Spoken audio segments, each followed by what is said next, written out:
दोस्तों, मेरा नाम विजय है और मेरी उम्र 21 साल है। मेरी डिग्री पूरी हो चुकी थी, इसलिए मैं नौकरी की तलाश में भैया के पास शहर में रहने आया था। भैया और भाभी की शादी के बाद मैं पहली बार उनके पास रहने आया था।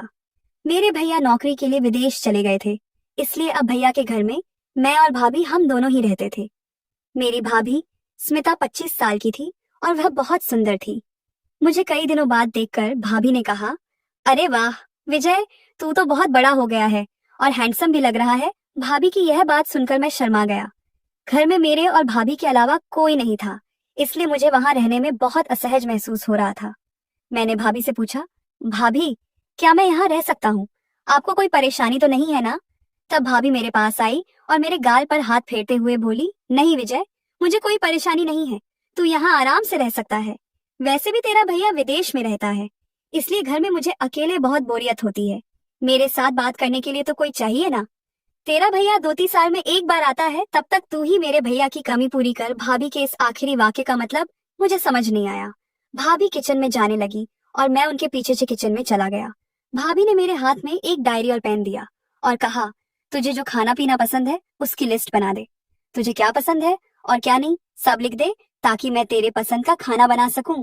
शाम को भाभी ने मेरी पसंद की मसाला बैंगन की सब्जी बनाई। भाभी जैसी सुंदर थी, वैसा ही वह खाना भी बहुत स्वादिष्ट बनाती थी। उसके हाथ में बहुत स्वाद था। देखते देखते भाभी के घर में रहते हुए मुझे 3 दिन हो गए। मैं अपने घर की तरह ही यहाँ भी बहुत आराम से रहने लगा था। दिन भर मैं मस्ती करता था, लेकिन यहाँ रात को मुझे नींद नहीं आती थी, क्योंकि बहुत गर्मी होती थी। इसलिए मैं हर रात सोने से पहले ठंडे पानी से नहाकर सोता था। एक रात हमेशा की तरह मैं बाथरूम में ठंडे पानी से नहाया और बाहर आया। मैंने अपनी कमर पर तौलिया लपेटा था और अभी टी शर्ट भी नहीं पहनी थी। मैं हॉल में गया, टीवी चालू किया और हॉल के शीशे में देखकर अपने बालों में हाथ फेरने लगा। हॉल की खिड़की से इतनी ठंडी हवा आ रही थी कि मैंने आंखें बंद कर उसका आनंद लेना शुरू कर दिया। अचानक मेरी कमर पर कुछ हलचल हुई। मैं घबराकर पीछे मुड़ा तो देखा कि भाभी और मेरा पैर एक दूसरे में उलझ गया और हम दोनों नीचे गिर गए। उस वक्त भाभी मेरे ऊपर थी। मैंने भाभी को अपने से दूर किया और उठकर बैठ गया। मैंने भाभी से पूछा, भाभी यह क्या हो रहा है? तब वह बोली, अरे मैं तो तेरे पेट पर गुदगुदी कर रही थी। तुझसे थोड़ी मस्ती करने की कोशिश की, लेकिन तू उसी वक्त पीछे मुड़ा और हम दोनों का पैर उलझ गया, इसलिए हम गिर गए। यह सुनकर हम दोनों हंसने लगे। भाभी ने मेरे बालों में हाथ फेरते हुए कहा, विजय तेरे बाल तो बहुत गीले हैं और तू ऐसे ही हवा में खड़ा है, तुझे सर्दी हो जाएगी। चल मैं तेरे बाल पोंछ देती हूँ। यह कहकर भाभी अंदर गई और एक तौलिया लाकर मुझे अपनी गोद में बिठाया और मेरे बाल पोंछने लगी। जब मेरे बाल सूख गए तो उसने मेरी गीली पीठ भी पोंछी। तभी भाभी मेरे शरीर पर अलग ही सोच में हाथ फेरने लगी। मैंने तुरंत भाभी को गुड नाइट कहा और वहां से अपने कमरे में चला गया। मुझे रोज सुबह जल्दी उठकर व्यायाम करने की आदत थी। यहाँ भी मैं रोज सुबह जल्दी उठकर व्यायाम करता था। मुझे व्यायाम करते देख भाभी ने कहा, मुझे भी व्यायाम सिखाएगा क्या? मेरा पेट थोड़ा बढ़ गया है, मुझे भी फिट रहना है, वरना तेरा भैया मेरे पास नहीं आएगा। सिखाएगा ना मुझे व्यायाम? मैंने भाभी से कहा, ठीक है भाभी, कल से रोज सुबह 7-7 बजे छत पर आ जाओ।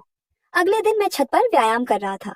तभी भाभी वहां आने आई। उसके कपड़े देखकर मैंने कहा, भाभी इन कपड़ों में तो व्यायाम नहीं हो सकता।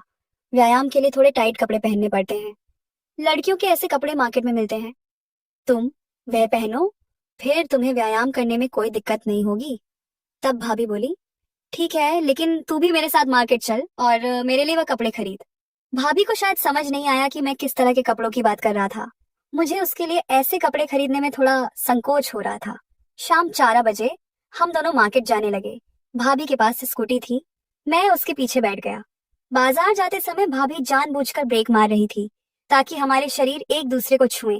हम एक लेडी स्पेशल कपड़ों की दुकान में गए। मैंने भाभी से उनके छोटे कपड़ों का नाप पूछा। भाभी ने मुझे अपना नाप बताया। मैंने पहले कभी किसी लड़की के लिए ऐसे कपड़े नहीं खरीदे थे और अभी तक मेरी कोई गर्लफ्रेंड भी नहीं थी। मैंने भाभी के नाप के कपड़े खरीदे और उन्हें ट्राई करने को कहा। भाभी चेंजिंग रूम में गई और कपड़े ट्राई किए।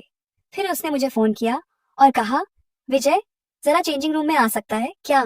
मुझे समझ नहीं आया कि भाभी मुझे चेंजिंग रूम में क्यों बुला रही है। मैं चेंजिंग रूम में गया तो देखा कि भाभी ने वह छोटे कपड़े पहने थे और मुझसे पूछ रही थी, बता विजय मैं कैसी लग रही हूँ?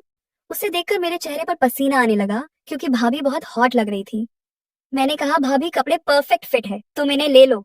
इसके बाद हमने उन कपड़ों का बिल किया। भाभी ने कहा सामने एक आइसक्रीम पार्लर है, चलो वहां आइसक्रीम खाते हैं।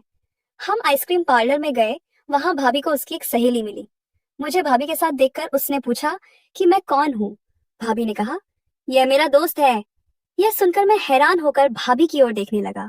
फिर भाभी ने अपनी सहेली के सामने मेरा हाथ पकड़ लिया। जब हम घर वापस आ रहे थे, भाभी मेरे पीछे बैठी थी। अचानक उसने मेरी कमर में हाथ डाला।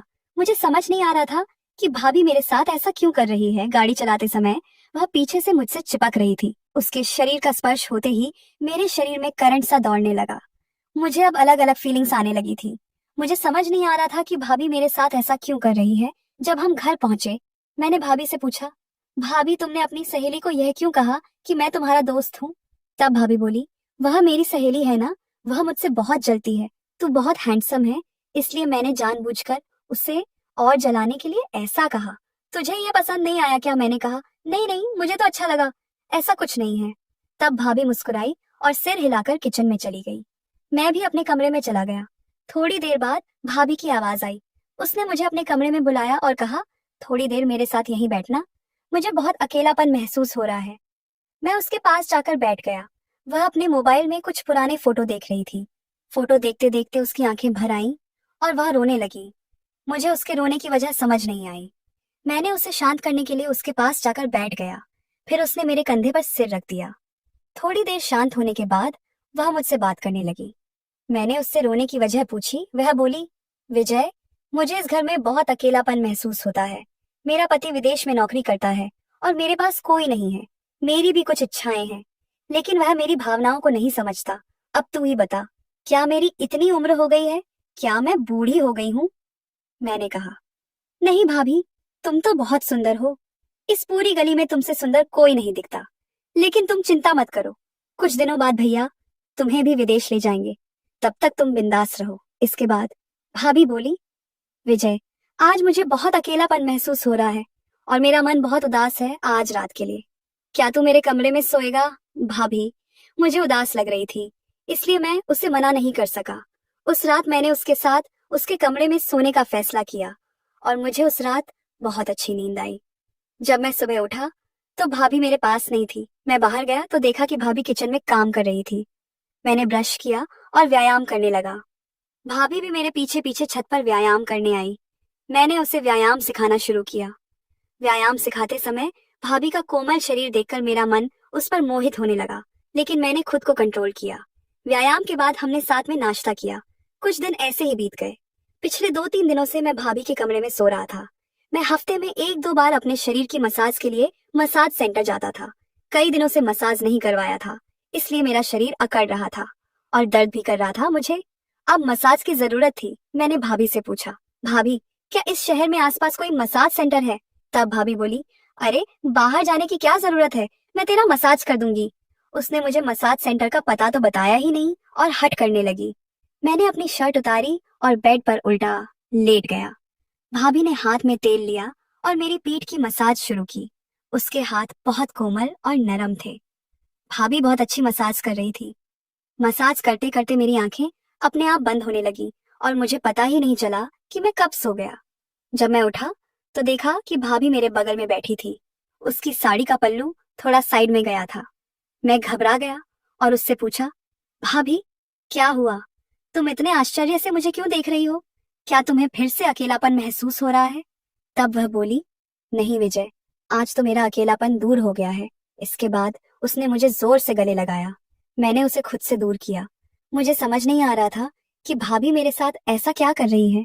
मैंने पूछा, भाभी, तुम यह क्या कर रही हो? तब भाभी पहले रोई और फिर हंसने लगी। उसका यह व्यवहार देखकर मैंने कहा, रुक, मैं तुम्हारे लिए पानी लाता हूँ। मैं उठने ही वाला था कि भाभी ने मेरा हाथ पकड़ा और मुझे फिर से बेड पर बिठाया। वह मेरे पास आई और बोली, विजय, मैं तुझसे कह रही थी कि अब और कुछ मत करना, लेकिन तूने मेरी बात नहीं मानी। जब से तू मेरे कमरे में सो रहा है, तब से हमारे बीच यह सब चल रहा है। उसने मुझे अपनी गर्दन पर कुछ निशान दिखाए और कहा, विजय, आज तो तू कुछ ज्यादा ही मूड में था। यह सुनकर मुझे जोर का झटका लगा। मैंने पूछा, भाभी, यह क्या है? तब वह हंसते हुए बोली, विजय, यह तूने मुझे प्यार से दी हुई निशानी है। यह सब पिछले कुछ रातों से चल रहा है। तूने तो मेरा पूरा जीवन बदल दिया है। तुझसे साथ बिताया हुआ समय मुझे बहुत अच्छा लगता है। तूने ही मेरे अकेलेपन को समझा। आज तक मुझे ऐसा कोई नहीं मिला जो मेरी भावनाओं को समझे।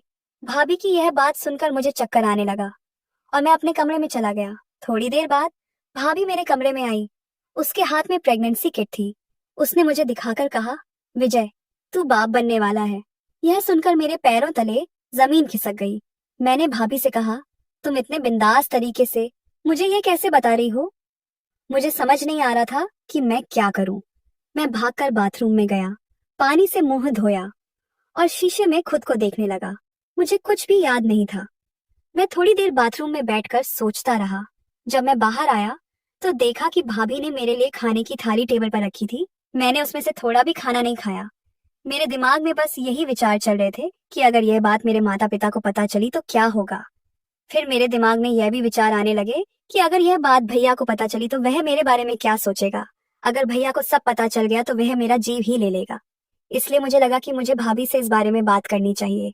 सोचते सचते रात के 12:30 बज गए। मुझे किसी भी तरह भाभी से इस बारे में बात करनी थी। मैं भाभी के कमरे की ओर गया। भाभी के कमरे से मुझे उसकी और किसी लड़के की आवाज सुनाई दी।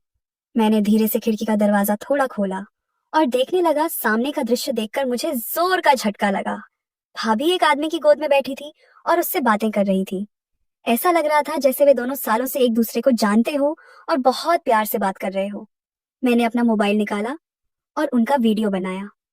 भाभी उस आदमी से कह रही थी, बेचारा विजय, उसे तो यह भी नहीं पता कि मैं उसके खाने में नींद की पाउडर मिलाकर देती हूँ और वह रात भर गहरी नींद में सोता है और हम दोनों यहाँ मजे करते हैं। तब वह आदमी बोला, अगर वह यहाँ आ गया तो भाभी ने कहा, वह तो अब खाना खाकर सो गया होगा। वह इतना डर गया है कि कल ही अपना बोरिया बिस्तर बांधकर यहाँ से चला जाएगा। फिर वह कभी यहाँ नहीं आएगा। फिर हम दोनों आराम से यहाँ रह सकते हैं।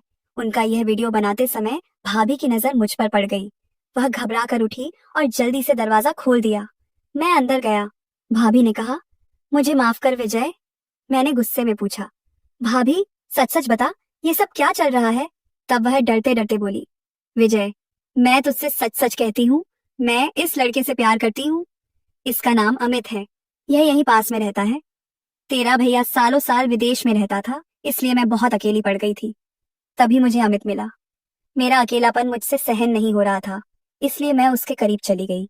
हम दोनों मिलने लगे। जब उसे पता चला कि मैं गर्भवती हूँ, वह मुझसे शादी करने के लिए पीछे पड़ गया है।